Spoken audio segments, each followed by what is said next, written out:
បងប្អូនអរគ្នាដែលជួបបញ្ហាពាក់ព័ន្ធជាមួយនឹងការគ្រប់គ្រងភ្ញៀវដែលគាត់ឆាតមកក្នុង page របស់យើងដែរអត់ពេលខ្លះគឺយើងផ្ដោតទៅលើការលក់ប្រម៉ូយក mistake ថ្មីប៉ុន្តែយើងភ្លេចធ្វើទីផ្សារឬក៏ follow up ជាមួយនឹង mistake ចាស់ថ្ងៃនេះផងដែរខ្ញុំនឹងធ្វើការបង្ហាញបងប្អូនអរគ្នាពីរបៀបនៅក្នុងការ set label messenger របស់យើងដើម្បីយើងងាយស្រួលនៅក្នុងការ follow up ភ្ញៀវអញ្ចឹងទៅទស្សនាជាមួយខ្ញុំទាំងអស់គ្នាមកដល់ profile Facebook របស់យើងបែបនេះបងប្អូនទាំងអស់គ្នាចូលមកកាន់ page ដើម្បី select យក page ណាមួយដែលបងប្អូនទាំងអស់គ្នាចង់ធ្វើការ set label នឹងឥឡូវនេះខ្ញុំ select លើ page មួយនេះហើយខ្ញុំ switch ជាប្រភេទ account profile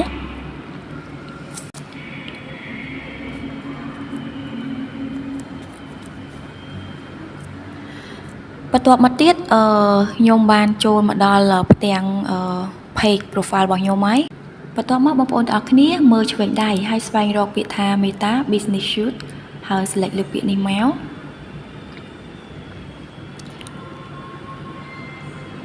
ហើយយើងស្វែងរកពាក្យ inbox និយាយទៅគឺយើងស្វែងរកinbox message របស់យើងតែម្ដងដើម្បីធ្វើការ setting ណាហ្នឹងហើយយើងចូល inbox នេះមកគឺយើងឃើញហើយសារទាំងអស់ដែលភ្ញៀវគាត់បានឆាតមកកាន់ page របស់យើងអញ្ចឹងរបៀបនៅក្នុងការ set label តើយើង set បែបម៉េចកន្លែងនេះស្ដាំដៃនេះបងប្អូនទាំងអស់គ្នាឃើញពាក្យ manage label ហើយបងប្អូនទាំងអស់គ្នាចុចលើនេះមក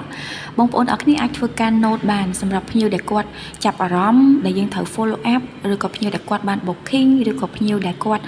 បានលក់ហើយបងប្អូនទាំងអស់គ្នាវាយពាក្យមកហើយយើងដាក់ color ដើម្បីចំណាំហើយយើង add label នឹងមកអញ្ចឹងនេះសុទ្ធតែជា color ដែលខ្ញុំបាន add មកហើយមានប្រមាណហ្នឹងហើយបងប្អូនទាំងអស់គ្នាអាចបន្ថែមទៅតាមកំណត់ចំណាំរបស់បងប្អូនទាំងអស់គ្នាឧទាហរណ៍សារមួយនេះគឺខ្ញុំចង់ add label ហើយខ្ញុំដាក់ add label នេះមកខ្ញុំដាក់វាយពាក្យណាមួយដែលខ្ញុំកំណត់សម្គាល់គាត់ឥឡូវខ្ញុំវាយពាក្យថា booking ចុះចាំមានថាគាត់បាន booking ផលិតផលឬក៏សេវាកម្មខ្ញុំឬមួយក៏គាត់បានចាប់អារម្មណ៍ដែរប៉ុន្តែអត់ទាន់បានទិញគឺខ្ញុំដាក់ new lead អីចឹងមកដើម្បីចំណាំហើយខ្ញុំដាក់ message បន្ទាប់ទៀតមកខ្ញុំ add label មកហើយខ្ញុំដាក់ពាក្យណាមួយដើម្បីកំណត់សម្គាល់ឧទាហរណ៍ចឹងមកឧទាហរណ៍ថាខ្ញុំដាក់ new lead អីចឹងណាហ្នឹងហើយឥឡូវខ្ញុំចិត្តដាក់អញ្ចឹងមកហើយតិចទៀតខ្ញុំនឹងប្រាប់ថាហេតុអីក៏វាសំខាន់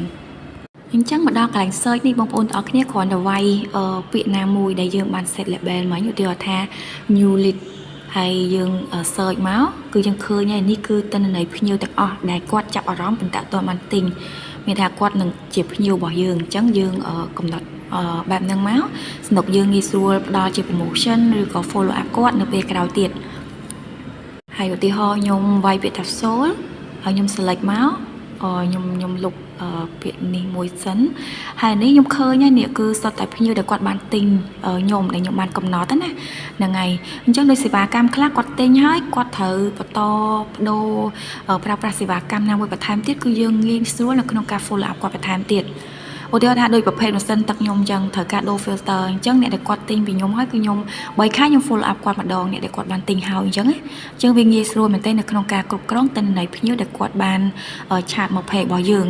អញ្ចឹងសម្រាប់ភ្ញៀវថ្មីក៏យើងធ្វើទីផ្សារភ្ញៀវចាស់ដែលគាត់បានឆាតមកក៏យើងនៅតែ follow up ហើយនៅតែអត់ទុកពួកគាត់ចោលទេនេះរបៀបនៅក្នុងការធ្វើទីផ្សារសម្រាប់ភ្ញៀវដែលគាត់បានឆាតមកអូខេអញ្ចឹងសម្រាប់របៀបនៅក្នុងការកំណត់ label នៅក្នុង message គឺមានតែប៉ុណ្្នឹងឯងហើយសម្រាប់សំណួរផ្សេងៗក៏អាចឆាតមកសួរខ្ញុំបន្ថែមទៀតបានសូមអរគុណសម្រាប់ការទស្សនាវីដេអូមួយនេះ